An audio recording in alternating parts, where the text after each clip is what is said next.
الحمد لله الحمد وحده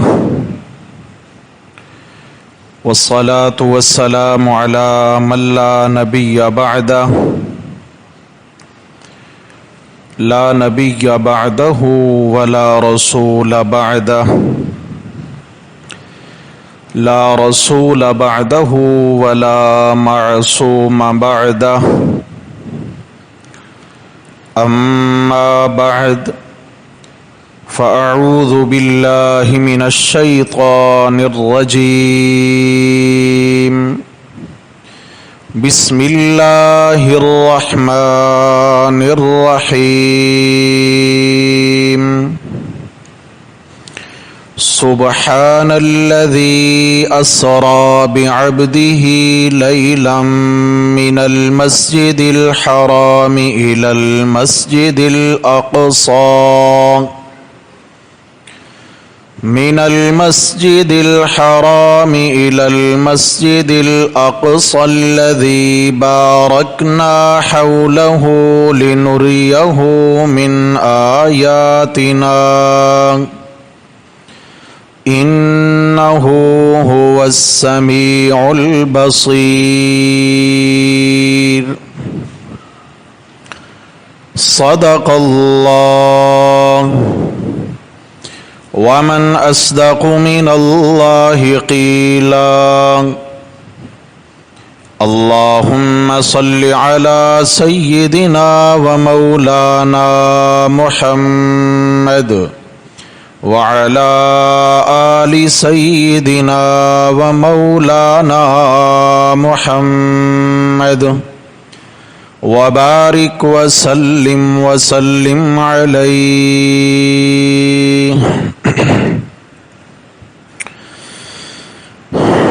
گرامی قدر سامعین حضرات محترم،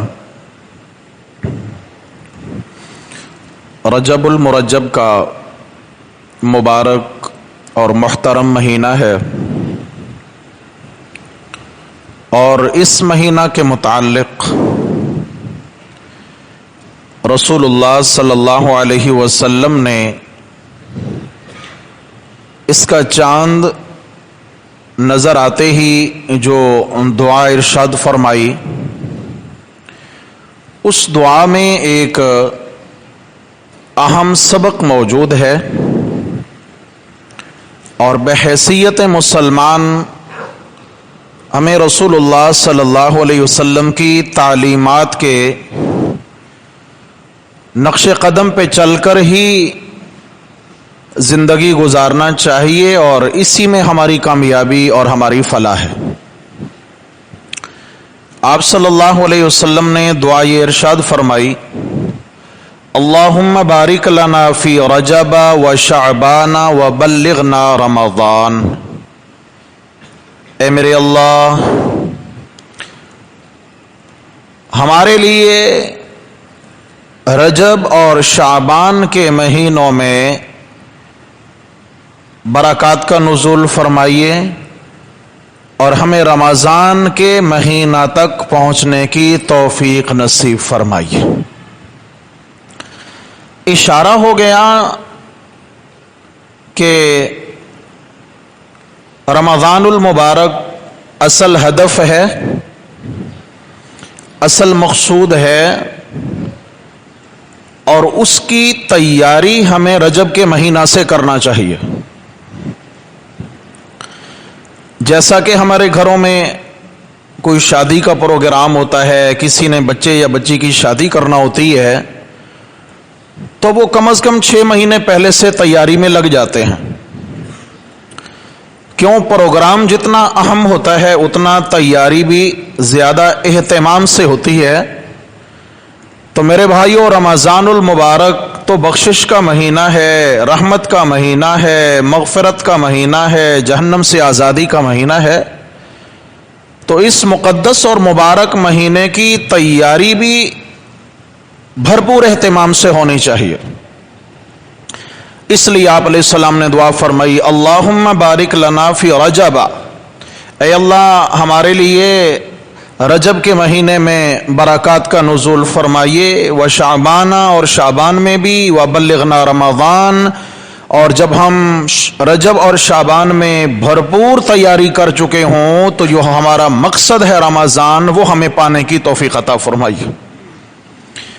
تو میرے بھائیوں، آپ صلی اللہ علیہ وسلم نے رجب کے متعلق بس اتنی ہی بات ارشاد فرمائی۔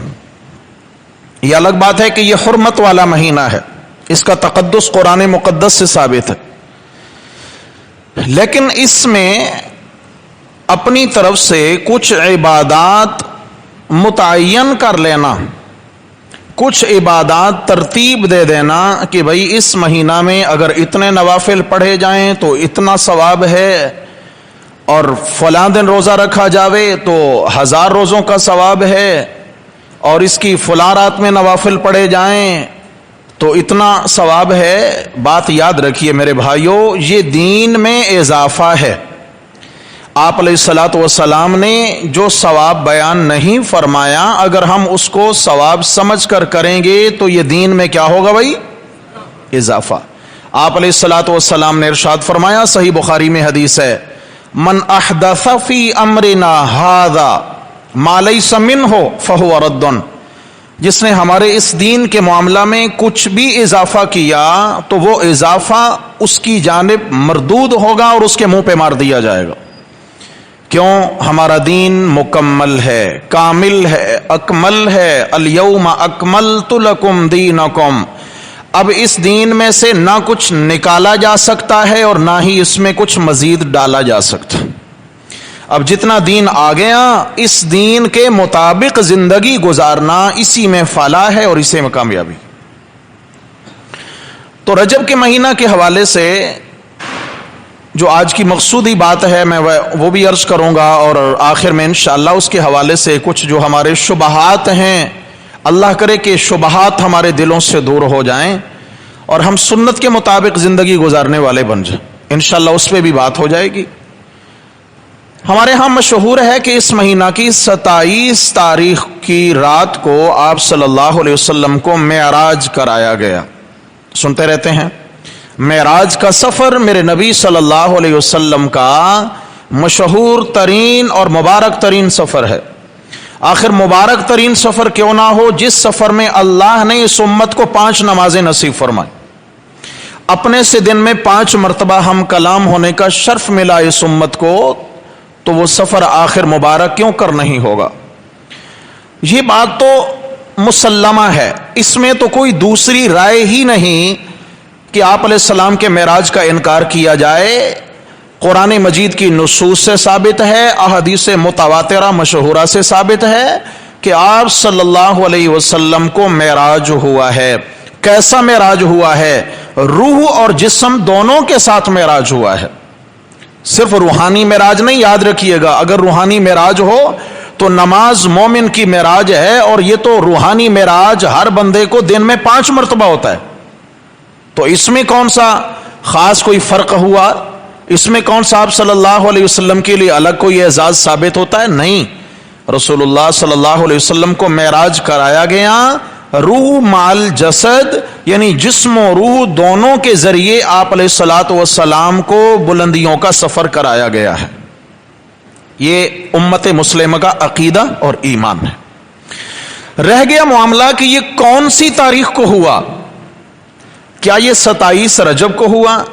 اس کے متعلق 2 باتیں ہیں۔ بعض علماء نے لکھا کہ 10 الگ الگ تاریخیں ہیں، بعض علماء نے لکھا 17 اقوال ہیں، 17 اقوال، کہ 17 اقوال الگ الگ ہیں۔ بعض نے لکھا رمضان میں معراج ہوا، بعض نے لکھا ربیع الاول میں ہوا، بعض نے لکھا رجب میں ہوا، بعض نے لکھا شعبان میں ہوا، بعض نے لکھا شوال میں ہوا، بعض نے ربیع الاول کی کئی تاریخیں لکھ دی ہیں، بعض نے محرم میں بھی ذکر کیا ہے۔ تو معلوم ہوا کہ تاریخ کے معاملہ میں معاملہ الجھ جاتا ہے، لیکن اگر تاریخ میں الجھن ہے تو یہ الگ معاملہ ہے۔ آپ علیہ السلام کے معراج کے ہونے میں کسی کو الجھن نہیں ہے، معراج ہوا ہے۔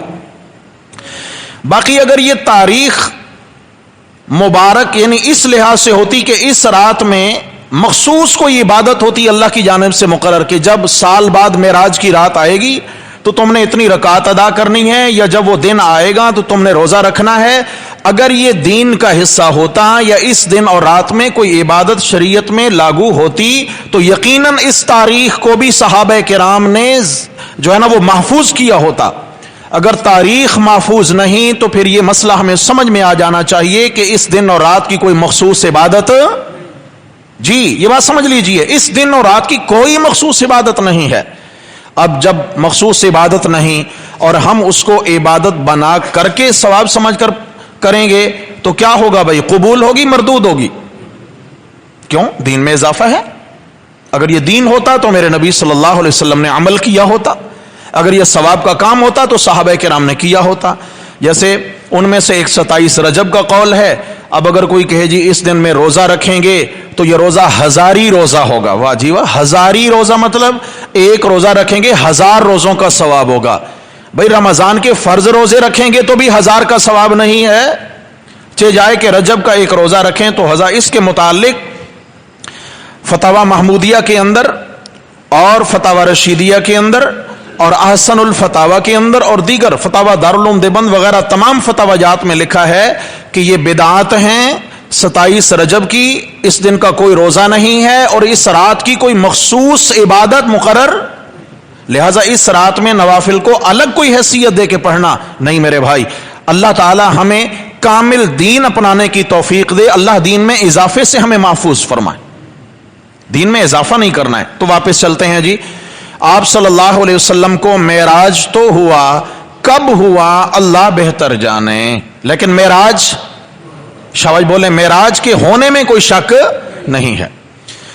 دنیا میں عموماً یہ ہوتا ہے کہ جب بندہ پریشان حال ہوتا ہے تو دوست احباب کیا کرتے ہیں، اسے کہتے ہیں کہ چل بھائی بہت مغموم ہے، بڑے صدمے سے گزرا ہے، اس کو آؤٹنگ کراتے ہیں، کہیں دوستوں کے پاس لے کے چلتے ہیں، رشتہ داروں کے ہاں لے کے چلتے ہیں، کچھ ماحول بدلے گا، آب و ہوا بدلے گی، تو کچھ دن وہاں رہ کے آئے گا تو اس کا غم اور صدمہ کم ہو جائے گا۔ سوچ بدلنے کے لیے ماحول بدلا جاتا ہے۔ بالکل اسی طرح آپ صلی اللہ علیہ وسلم پر بھی دین کی اشاعت اور تبلیغ کی پاداش میں بے تحاشا مظالم ڈھائے گئے۔ آپ علیہ الصلوۃ والسلام کو اللہ کے دین کی تشہیر کی خاطر اور تبلیغ کی خاطر بہت زیادہ ستایا گیا ہے۔ مکی زندگی میں نبی کریم صلی اللہ علیہ وسلم طائف کی گلیوں لا الہ الا اللہ کے بیان پاداش میں لولوہان ہوتے ہیں۔ آپ صلی اللہ تعالی علیہ وسلم کو وہاں کوئی بھی تسلی دینے والا اللہ کے سوا نہیں ہے۔ آپ صلی اللہ تعالی علیہ وسلم کی محبوبہ ترین زوجہ، آپ علیہ الصلوۃ والسلام کے شانہ بشانہ کھڑی رہنے والی، ہر غم میں ساتھ دینے والی، ہر موقع اور موڑ پہ ساتھ دینے والی حضرت خدیجہ الکبریٰ رضی اللہ تعالی عنہا، ان کا بھی انتقال ہو جاتا ہے، اور آپ علیہ السلام کے چچا ابو طالب بھی دنیا سے رخصت ہو جاتے ہیں۔ اب تو کوئی بھی ساتھ دینے والا نہیں ہے۔ مکہ کے مشرکین کو اب تو صاف راستہ مل گیا کہ اب ہمیں کسی کا لحاظ نہیں رہے گا۔ آپ علیہ الصلوۃ والسلام کو ستانے میں انہوں نے حد کر دی ہے، تو رسول اللہ صلی اللہ علیہ وسلم مغموم ہوئے۔ دنیا میں تو کوئی ایسی جگہ تھی نہیں، کوئی ایسے عزیز تھے نہیں، کوئی ایسے دوستوں کی جماعت تھی نہیں کہ وہاں آپ علیہ السلام کو بھیج دیا جاتا اور وہاں کچھ دن گزار کر لوٹ آتے، آپ کا صدمہ کم ہو جاتا۔ اللہ جل جلالہ نے اپنے محبوب نبی صلی اللہ علیہ وسلم کا دوست بن کر آپ علیہ الصلوۃ والسلام کو 7 آسمانوں سے بھی اوپر اپنے پاس بلا لیا۔ فرمایا میرے محبوب ہمارے پاس چلیے، ہم آسمانوں سے اوپر لے جا کے آپ کو وہاں اپنی قدرت کے عجائبات دکھائیں گے تاکہ آپ کے صدمے کم ہو جائیں، آپ کے دل کا دکھ کم ہو جائے۔ آپ صلی اللہ علیہ وسلم کو یوں معراج کرایا گیا۔ اس سفر کی بہت سارے رخ ہیں، وقت کم ہوتا ہے، میں کوشش کروں گا اللہ کرے اشارہ تن باتیں ہو جائیں ہر طرف۔ رسول اللہ صلی اللہ علیہ وسلم فرماتے ہیں کہ میں حرم کعبہ میں لیٹا ہوا تھا، میں حرم کعبہ میں ایک روایت میں انا فی الحتیم، کہ میں حتیم کعبہ میں لیٹا ہوا تھا۔ مختلف روایات ہیں، برحال حرم پاک میں آپ علیہ السلام لیٹے ہوئے ہیں رات کو۔ کیا فرماتے ہیں میرے پاس 2 فرشتے آئے، جبریل اور میکائیل علیہ الصلوۃ والسلام، مجھے اٹھایا اور مجھے زمزم کے کنویں پر لے گئے، اور زمزم کے کنویں پر لے جا کر جبریل امین نے میرا آپریشن کیا، मेरे दिल का बाईपास किया, मेरा सीना चाक किया, सीना खोला, और मैं देख रहा हूं ये सब कुछ जो कुछ भी हो रहा है। सुभान अल्लाह। ये आज जो दिल का बाईपास है ना, ये कॉन्सेप्ट वहां से लिया गया है। तो चुनाचे मेरा सीना खोला गया और जिब्रील अमीन मेरे सामने एक तश्त लेकर आए जो सोने का था। उस सोने के तश्त में हत्ता के धागा, सुई, सिलाई, हर चीज मौजूद थी। जिब्रील अमीन ने मेरा दिल निकाला और दिल निकालकर जमजम के कुएं से पानी लिया, मेरे दिल को धोया और धोकर फिर मैंने देखा उस तश्त के अंदर एक सोने का प्याला रखा है, उसके अंदर कुछ अनवारात भरे हैं ईमान के। जिब्रील अमीन ने वो ईमान जो अनवारात मौजूद थे प्याले में, वो सारे का सारा प्याला मेरे दिल में उंडेल दिया, मेरे दिल में भर दिया, और मेरे गर्दन की रगों में भी वो ईमान के अनवारात भर दिए। क्योंकि गुस्से की कैफियत में ये कैफियत गर्दन की जो रगें हैं इन पर तारी हो जाती है। आप अलैहिस्सलाम को हौसले का सबक दिलाने के लिए आप अलैहिस्सलाम का सीना ईमान के अनवारात से भर दिया गया और दिल को तमाम सदमों से धोकर बिल्कुल साफ कर दिया गया। फिर दिल को सीने में रखा और स्टिचिंग कर दी, टांके लगा दिए गए। फिर उसके बाद एक सवारी लाई गई जिसका नाम बुर्राक था। वो गधे से कुछ कदरे बुलंद कद की थी और खच्चर से कम कद की थी, और वो एक नूर की सवारी थी। फरमाया कि वो इतना तेज रफ्तार थी, जहां उसका कदम पड़ता, जहां उसकी नजर पड़ती थी वहां उसका कदम पड़ता था। फरमाया इतना तेज रफ्तार सवारी, मुझे उस पर सवार कराया गया और जिब्रील अमीन मुझे लेकर चले बैतुल मक़दिस की तरफ। चुनांचे एक मकाम पर जब पहुंचे तो मेरी सवारी रोक दी। सवारी रुकी तो जिब्रील अमीन ने अर्ज किया, या रसूलल्लाह नीचे तशरीफ लाइए, यहां 2 रकात अदा फरमाइए। मैंने 2 रकात पढ़ी। मैंने पूछा जिब्रील ये कौन सी जगह है?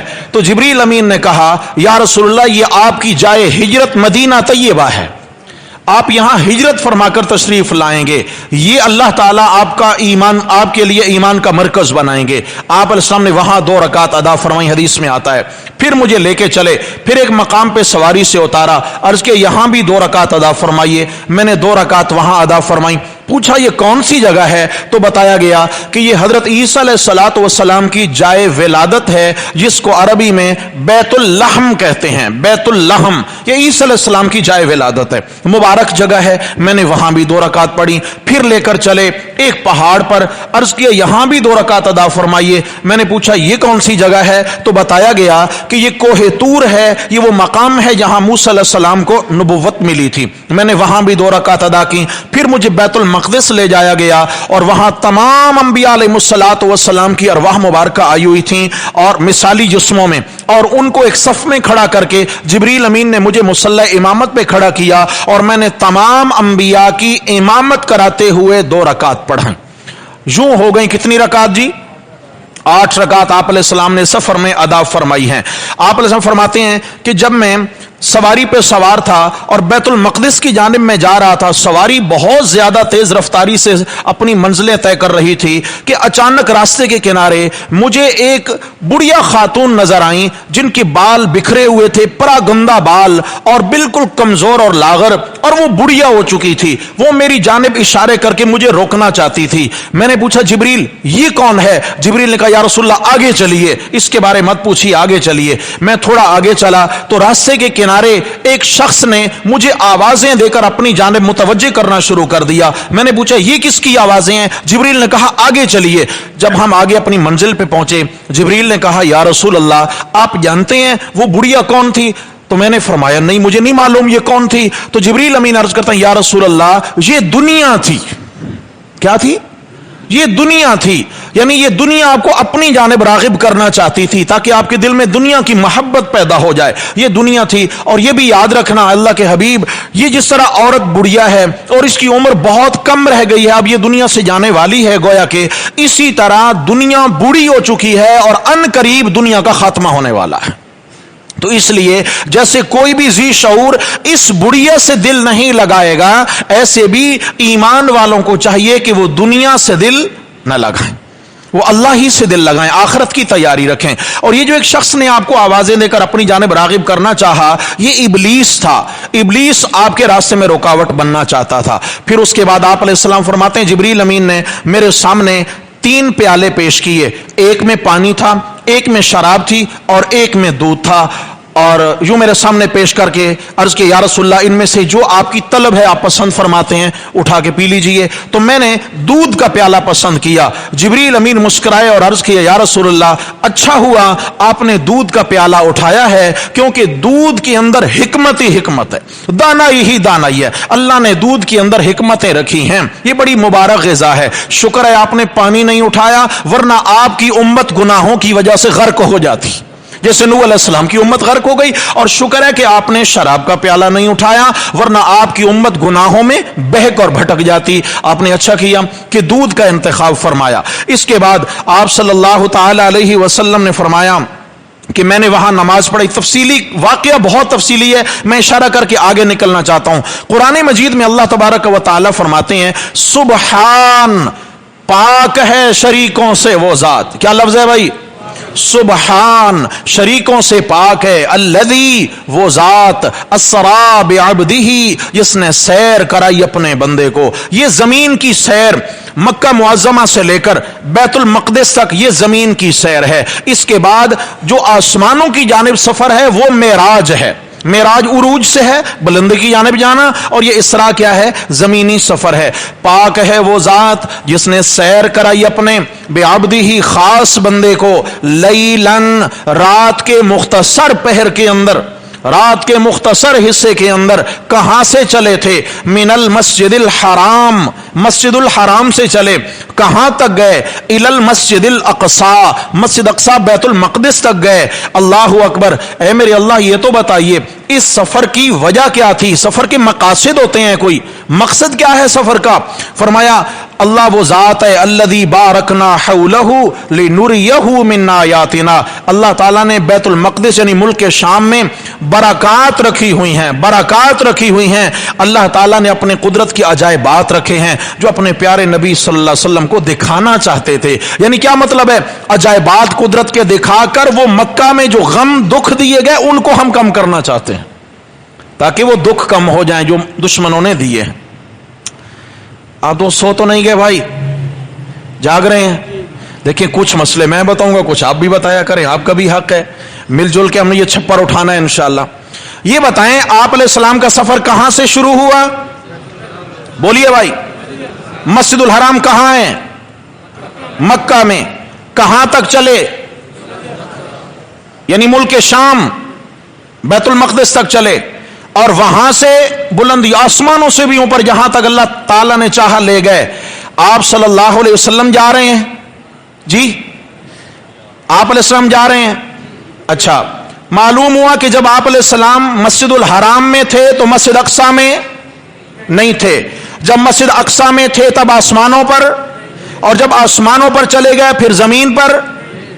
تو پھر یہ مسئلہ کیوں نہیں سمجھ آتا کہ جو ذات ہر وقت ہر کہیں حاضر ناظر اور موجود ہو اس کو آنے جانے کی ضرورت نہیں ہوتی ہے. ہر وقت ہر کہیں موجود ہونا کس کی صفت ہے؟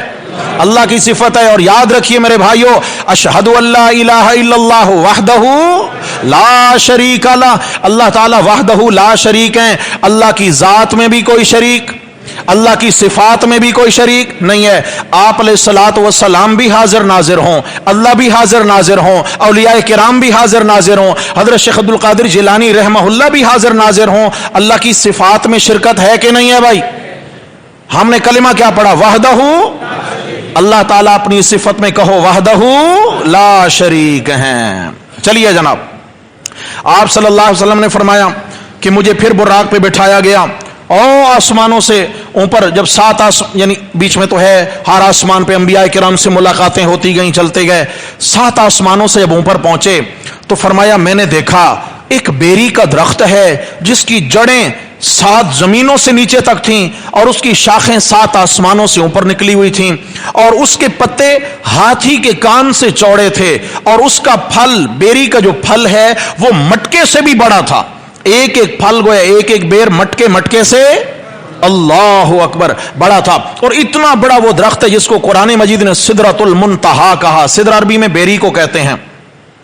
आप अलैहिस्सलाम ने फरमाया, मैं देख के हैरान रह गया, हर पत्ते पर एक जैसे सोने की तितलियां हों, सोने की तितलियां, हर पत्ते पर सोने की तितलियां बैठी हुई हैं। मैंने पूछा, जिब्रील ये क्या है? या रसूलल्लाह, ये सिदरतुल मुंतहा है, बेरी का दरख्त है, ये इसके फल हैं, ये इसके पत्ते हैं, और ये सुनहरी क्या चीज है? या रसूलल्लाह, ये आसमानों के फरिश्ते आपका दीदार करने आए हुए हैं, आसमानों के फरिश्ते। अल्लाह अकबर। तवज्जो चाहता हूं मेरे भाइयों, आप अलैहिस्सलाम ने फरमाया, इन सब फरिश्तों ने मुझे सलाम किया, सब ने मुझे मरहबा कहा और खुशी का इजहार किया, और सब फरिश्ते मुझे देखकर खुशी से मुस्करा उठे। लेकिन मैं थोड़ा आगे चला, एक फरिश्ता मैंने देखा जिसने मुझे खुश आमदेद तो कहा, मरहबा कहा, सलाम भी किया, लेकिन उसके चेहरे पर इंतहाई संजीदगी, इंतहाई रौब और कोई मुस्कुराहट के आसार मैंने उसके चेहरे पर न देखे। मैंने पूछा, जिब्रील ये कौन है? अर्ज के, या रसूल अल्लाह, इसका नाम मालिक है, फरिश्ता है,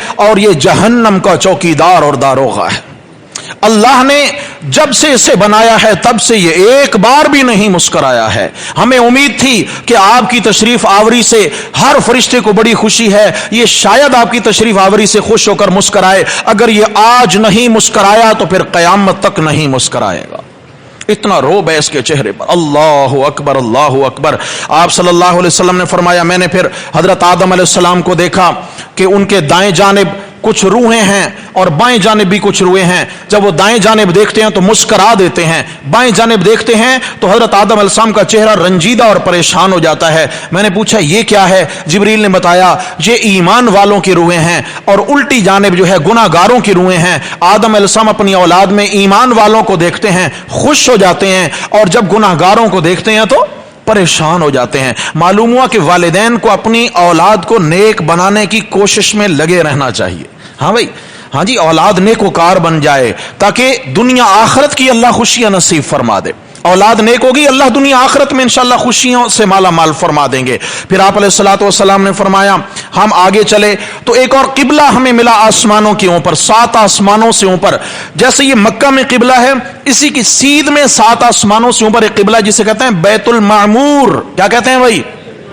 फरमाया वो फरिश्तों का किबला है और रोजाना 70,000 फरिश्ते उसका तवाफ करते हैं। और फरमाया जो फरिश्ता एक बार तवाफ कर चुकता है फिर उसका कयामत तक नंबर नहीं आएगा।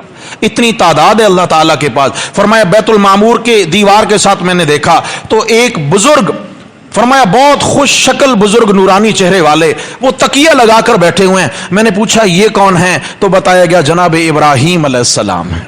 कौन है जी? जनाब इब्राहीम अलैहिस्सलातु वस्सलाम है। फिर फरमाया कि मुझे और बुलंदियों पे ले जाया गया, इतनी बुलंदियों पे चला गया कि जब मैंने वापस पलट के देखा तो जिब्रील मेरा साथ छोड़ चुके थे।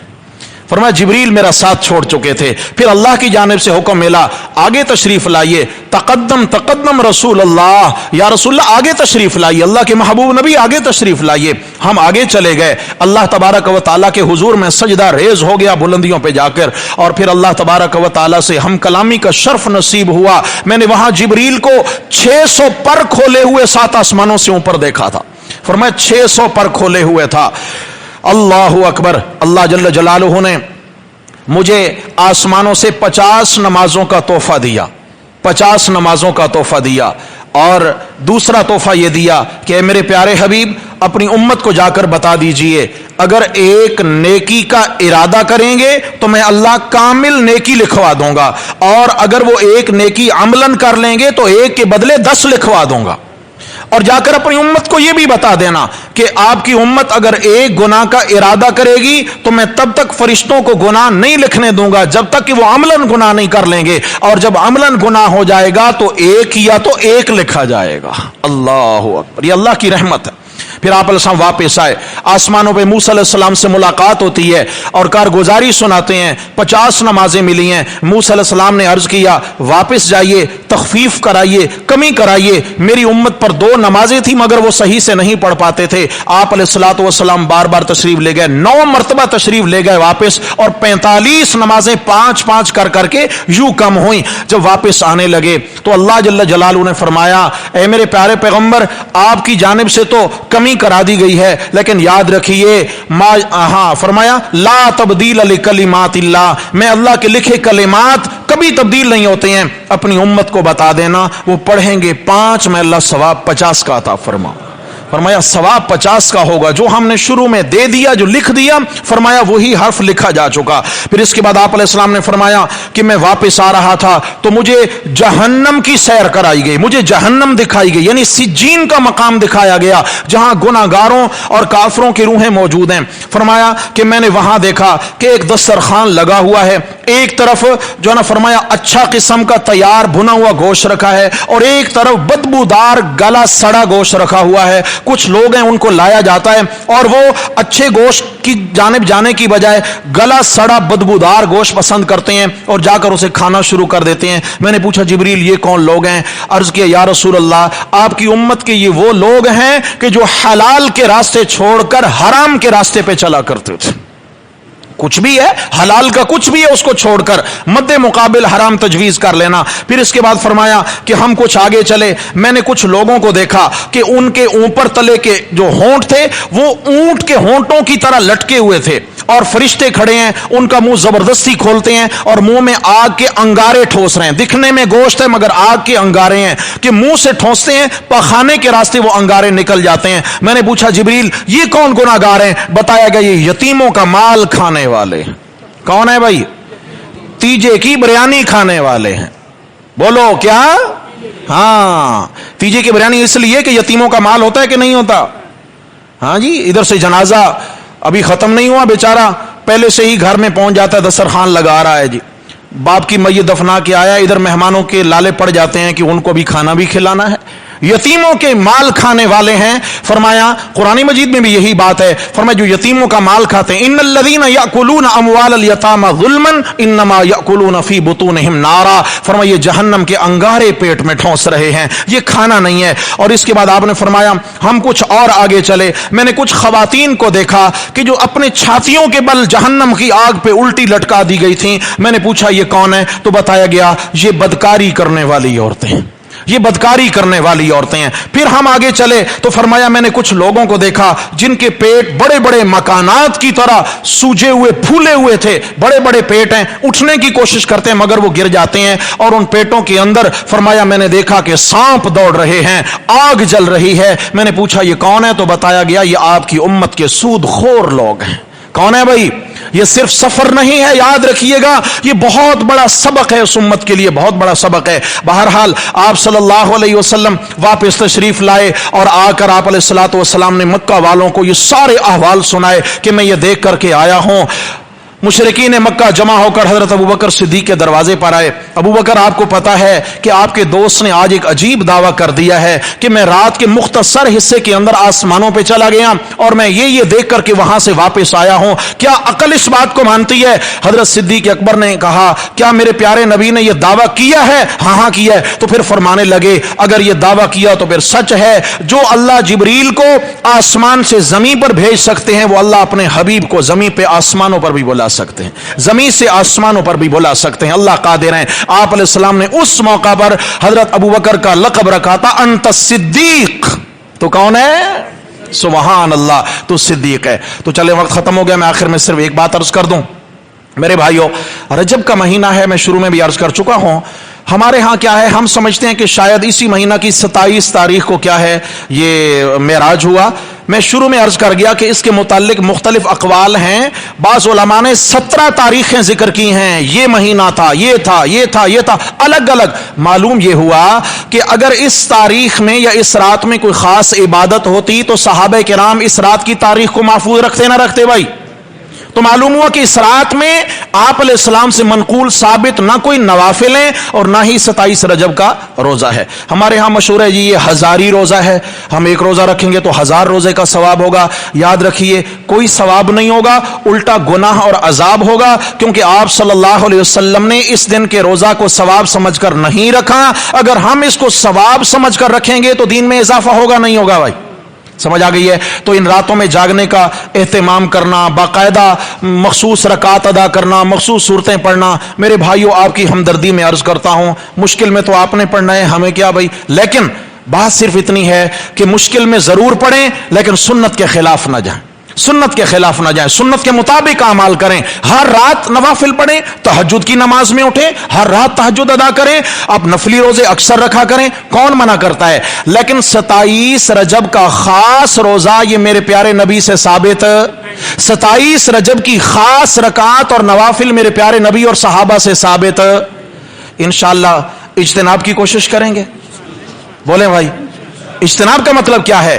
اللہ ہمیں رسم و رواج اور بدعات سے بچنے کی توفیق عطا فرمائے، اللہ تعالی ہمیں شب زندہ دار بنائے، تہجد گزار بنائے، روزانہ اللہ تعالی راتوں کو مصلی پہ گڑ گڑانے کی توفیق نصیب فرمائے، لیکن کسی ایک رات کو خاص نہیں کرنا۔ دعا ہے اللہ تبارک و تعالی ہم سب کو عمل کی توفیق نصیب فرمائے۔ اقول قولی ھذا استغفر اللہ